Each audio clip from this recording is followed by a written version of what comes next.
Bueno, indudablemente que este es un presupuesto muy, muy especial en el medio de una situación atípica, sin precedentes, digamos, pero sobre todo porque el país en sí ya antes de declarada la pandemia presentaba una situación de debilidad en sus cuentas, un déficit fiscal del 5%, problemas de caja en todas las reparticiones del Estado, ajustes de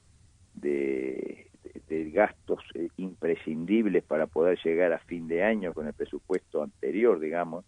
Es decir, que hubo una realidad que ya planteaba una situación de debilidad de las cuentas públicas, a lo que se sumó todo el tema de la emergencia sanitaria, que generó gastos extras, como es notorio, que obliga a un presupuesto muy, muy estricto, muy serio, digamos, que no puede alegremente plantear gastos como se planteaban en otros presupuestos a cuenta de un espacio fiscal que posiblemente se creara o no se creara. Acá hay que mirar las cosas con seriedad. Indudablemente que dentro de ese presupuesto hay cosas que son prioritarias, por las que realmente nosotros vamos a velar que se contemplen. ¿Qué es lo Y más bueno, importante para Cabildo Abierto en ese sentido? para Cabildo Abierto, y bueno, muchas cosas son importantes, pero hay cosas que creemos que son prioritarias. El tema vivienda, vivienda porque tiene un doble sentido. Primero que nada, la solución habitacional a miles de uruguayos que las están reclamando desde hace años, que se les ha dado, yo diría, por decirlo gráficamente, con cuentagotas, es decir, ha sido totalmente insuficiente la respuesta que se le ha dado a la gente para solucionar el tema de la casa. Tenemos que hacer muchas más viviendas para realmente empezar a satisfacer las necesidades. Y aparte, por otro lado, la construcción de viviendas es en sí un motor de la economía, dinamiza la economía, dinamiza toda el área de la construcción con todo lo que eso significa. O sea que en viviendas nosotros estamos poniendo una de nuestras prioridades. Ya lo hemos hablado con el señor presidente, lo hemos hablado a distintos niveles.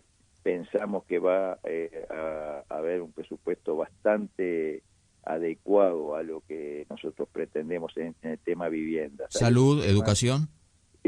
Por supuesto, educación y salud son dos temas que nos afectan a todos.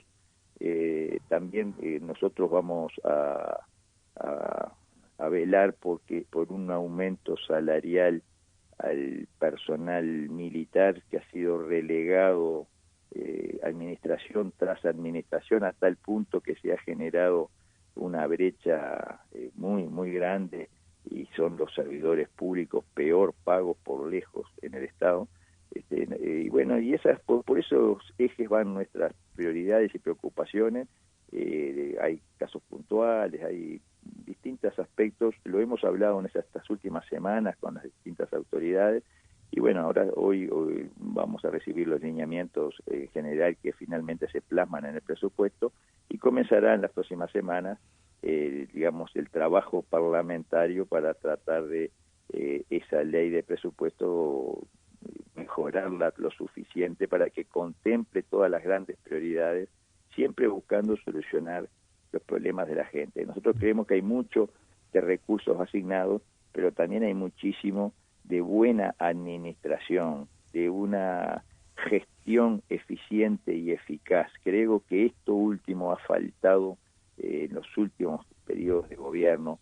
No ha habido una suerte de despilfarro, una suerte de desprolijidad en el uso de los dineros, que ha hecho que no hubiera dinero que alcanzar. Acá se ha triplicado la recaudación del Estado en los últimos 15 años, y sin embargo nunca alcanza. Siempre el agujero, el gasto fue mayor, siempre el país ha tenido que endeudarse más para poder cumplir con las obligaciones que marcaba el presupuesto. Acá se fijaron obligaciones en épocas, por decirlo entre comillas, de vacas gordas, es decir, en épocas en que la soja valía $600, en que lo que Uruguay vendía era la leche en polvo $4.000 la tonelada.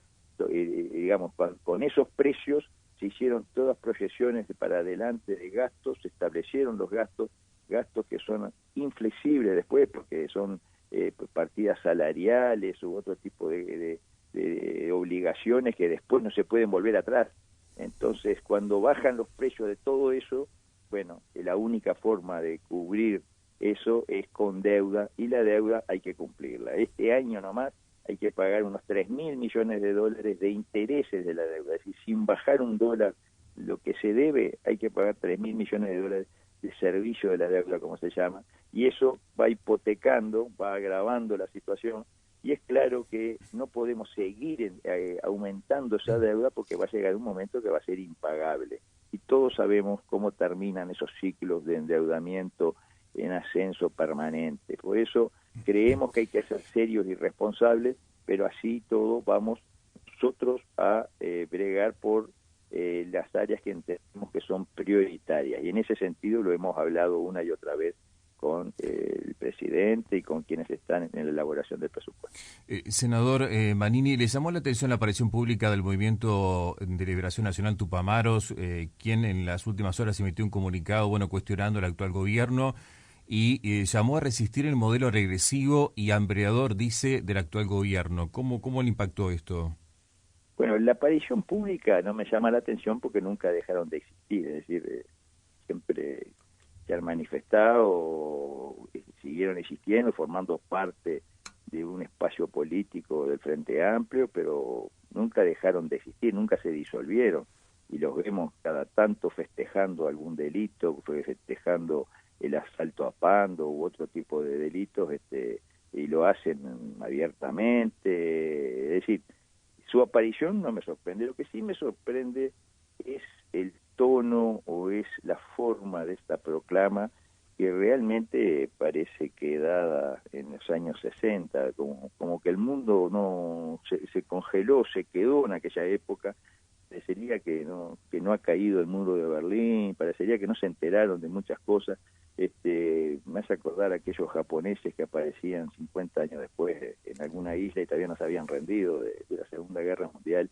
Estos parece que también estuvieron en una isla y no se rindieron, no hubo, para ellos el mundo no siguió corriendo. ¿Le preocupa? Eso es lo que me sorprende, el tono de esa proclama, pero bueno, indudablemente que es un dato de la realidad. Debería preocuparnos, ¿no? Digo, sí, pero honestamente creemos que hay cierta apuesta a profundizar la brecha, a profundizar la fractura, los buenos y los malos, pero ahora los malos son terribles, son gente que viene a hacer morir de hambre a la gente, son gente de lo peor a los que hay que combatir, incluso con los mismos métodos que combatieron hace 50 años. Pues bueno, eso es lo que uno deduce de ese tipo de proclamas. ¿Usted cree entonces que podrían volver a tomar las armas? No creo que vuelvan, no creo que caigan en una insensatez de ese tipo, pero sí creo que ese discurso fue el mismo que en su momento los llevó a aquello, y todos sabemos lo que pasó después. En los últimos días, el diputado del Partido Comunista, Gerardo Núñez, salió contra usted y contra el senador Lozano. Dijo, hay senadores como Lozano y Manini que han justificado el golpe de Estado. En Cabildo Abierto creo que hay muchos votantes con convicciones democráticas, pero los principales referentes no lo tienen. Hay senadores como Lozano y Manini Ríos que han justificado el golpe de Estado en nuestro país. ¿Le merece algún comentario esa frase? Bueno, indudablemente que ese señor tiene un afán de protagonismo y de salir en las primeras planas increíble, a tal punto de inventar o decir disparates de ese tipo, ¿no?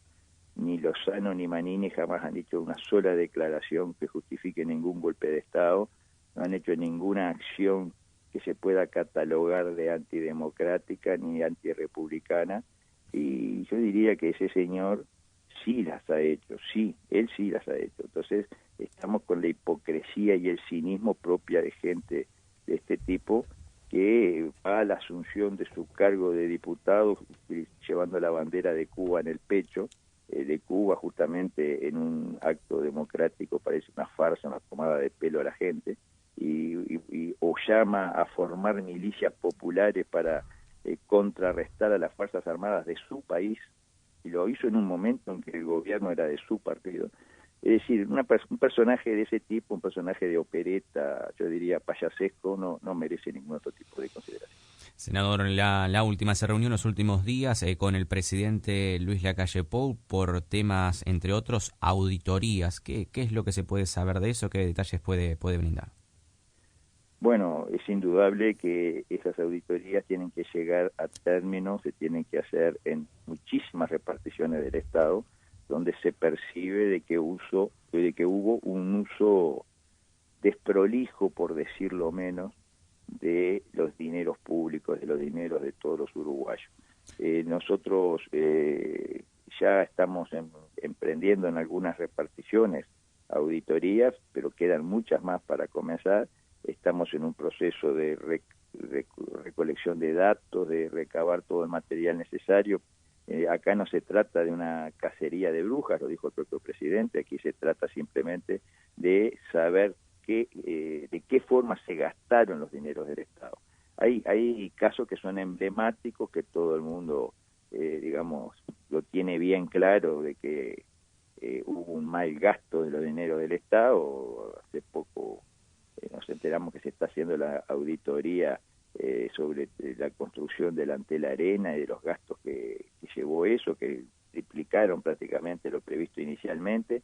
Bueno, pero ¿cuántos Antel Arena hay? ¿Cuántos casos parecidos hay? Percibimos que hay muchos y bueno, queremos realmente llegar a fondo y por lo menos que todo el mundo tenga bien claro de qué fue lo que se hizo. Acá no se trata, vuelvo a repetir, de buscar de cacería de brujas. Acá se trata de saber cómo se manejaron los dineros y que la ciudadanía tenga bien claro qué país se recibió el 1 de marzo. Porque si uno los escucha hablar, parece que era un país maravilloso, donde estaba todo bien, y que el gobierno nuevo que vino fue el responsable de todos los males que hoy se viven. Manini, entonces, cerrando ya, y le pido una respuesta muy breve porque estamos pasados de hora, ¿cómo queda finalmente el tema de su desafuero?